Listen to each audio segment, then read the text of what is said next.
د کابل د شپې ککړه هوا د تیلو او سون توکو له امله د پلازمېنې د اوسیدونکو لپاره په پټ دښمن بدل شوې ده. د هوا ډیرې ککړتیا د استوګنې د لوړو ودانیو له امله رامنځته کیږي چې ډیر وخت دغه موضوع د حکومت د پام وړ هم ګرځي.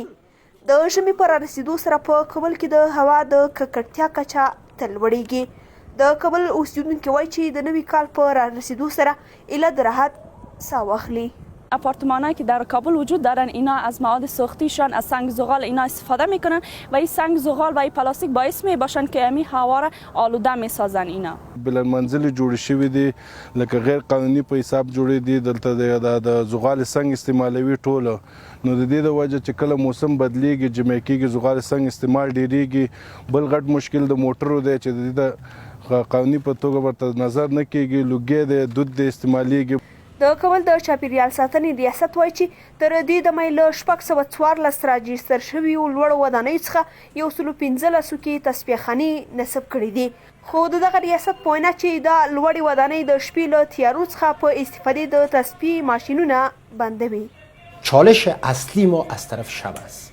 ما تمام ازیا دستگاه تصفیه دود سرشان تعمیل کردیم، جور کردیم، اما از طرف شب اینا شبنگان بعد از اینکه تاریک میشه دستگاه را فعال نمیسازن، دود خود افراز میکنن و همی است که وضعیت بعد از 6-6:30 بجهشان در کنار سایر عوامل یک بارگی بالای خط سرخ میره که هشدار بسیار جدی را بر سلامت میده.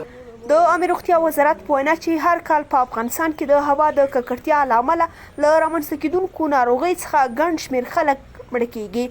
په کابل کې د ماشومانو د ساتنې روغتون اندرا ګاندي مسؤلین وایي چې په تیره یوه میاشت کې د ککړې هوا او تنفسي ناروغۍ له امله 80 ماشومان مړه شوي دي.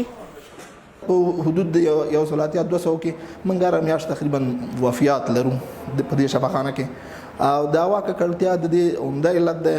کابل ښار چې شاوخوا 6 میلیونه نفوس لري د نړۍ یو له ککړو ښارونو څخه دی.